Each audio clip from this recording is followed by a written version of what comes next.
Oke. Assalamualaikum warahmatullahi wabarakatuh. Waalaikumsalam warahmatullahi wabarakatuh. Kami dari kelompok 6 akan mempresentasikan hasil kerja kami yang berjudul Konsep Hukum, HAM, dan Demokrasi dalam Perspektif Islam.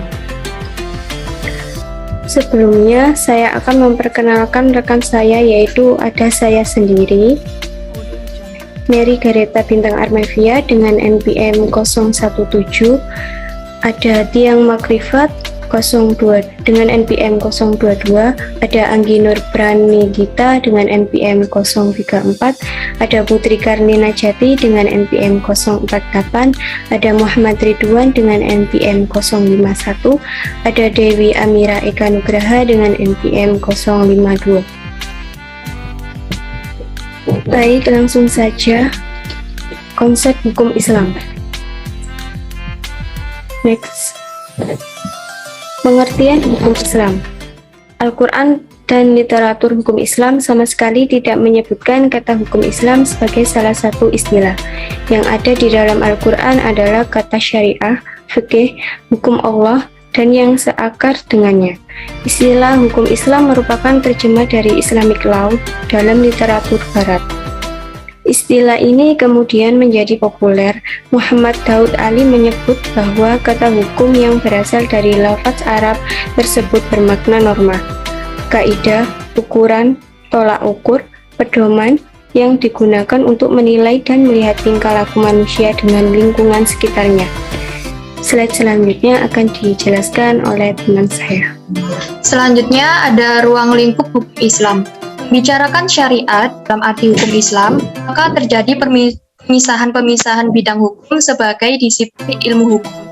Sesungguhnya hukum Islam tidak membedakan secara tegas antara wilayah hukum privat dan hukum publik, seperti yang dipahami dalam ilmu hukum barat. Hal ini karena dalam hukum privat Islam terdapat segi-segi hukum publik. Demikian juga sebaliknya. Ruang lingkup hukum Islam dalam arti fikih, Islam meliputi ibadah dan muamalah. Next.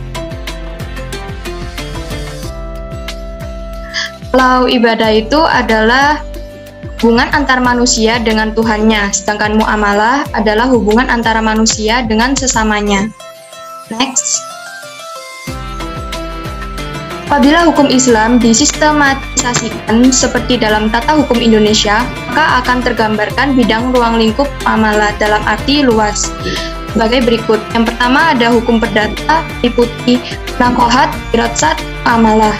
Yang kedua ada hukum publik Islam meliputi jinayah, ahkam, sultaniyah, tiar, dan muhasamat. Selanjutnya akan dijelaskan oleh rekan saya. Baik, selanjutnya ada tujuan hukum Islam. Tujuan hukum Islam ini untuk merealisasikan kemaslahatan manusia dengan menjamin kebutuhan pokoknya, daruriyah, kebutuhan sekunder atau hajiyah, dan kebutuhan pelengkap atau tahsiniyat. Dalam wacana umum, kebutuhan daruriyah disebut primer, kebutuhan hajiyah disebut sekunder, dan kebutuhan tahsiniyah disebut tersier.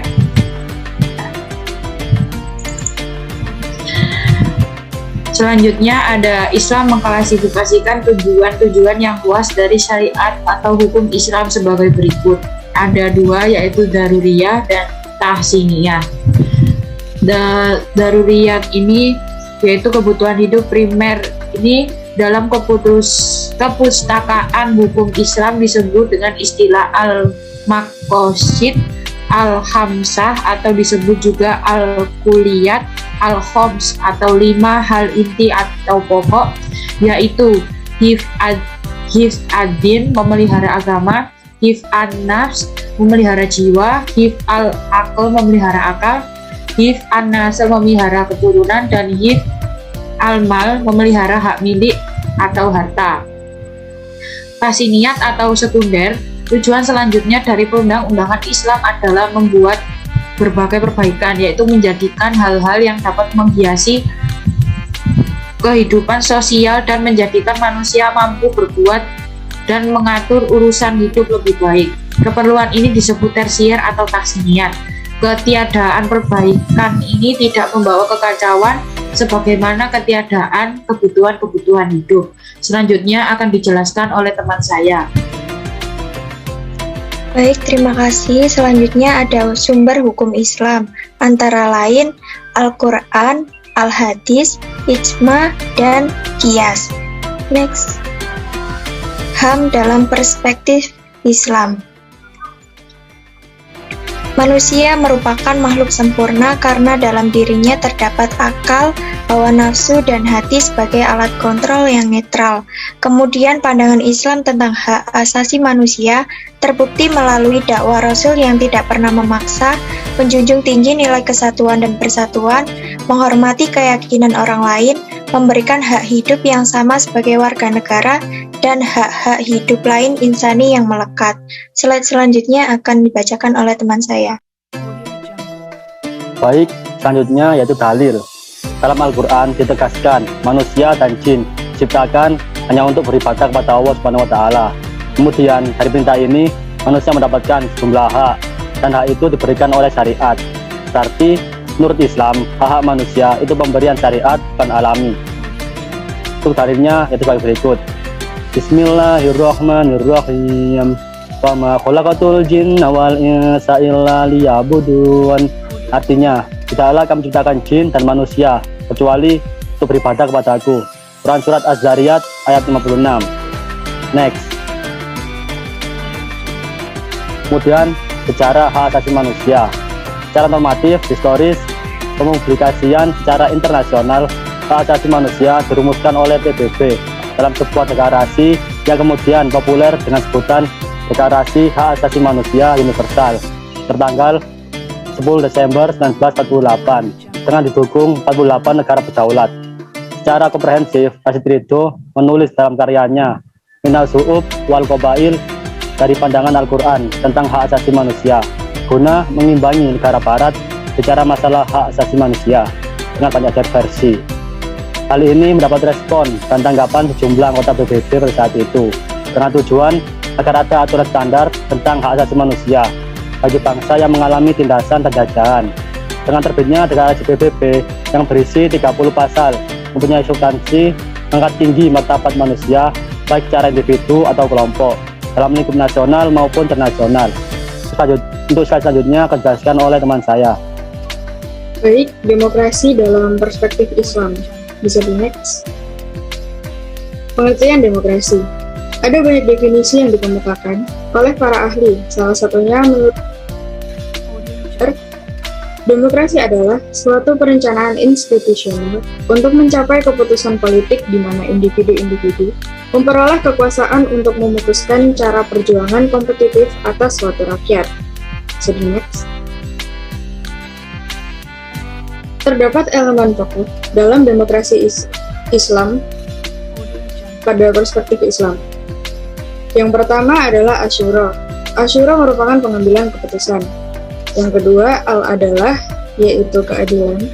Yang ketiga, al-musawah, atau kesejajaran egaliter. Lalu ada al-amanah, yang merupakan sikap pemenuhan kepercayaan.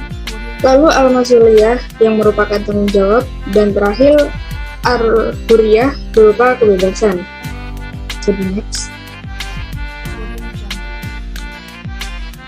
Baik, pada presentasi kali ini dapat ditarik kesimpulan bahwa demokrasi adalah bentuk pemerintahan negara yang menjunjung tinggi kedaulatan rakyat.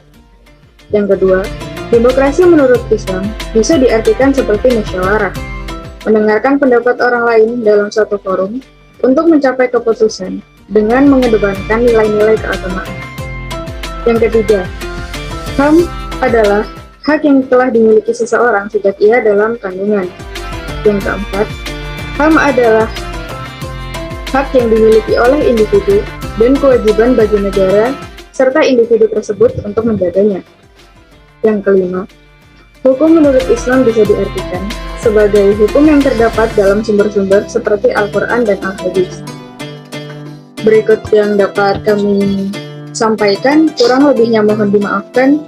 Wassalamualaikum warahmatullahi wabarakatuh.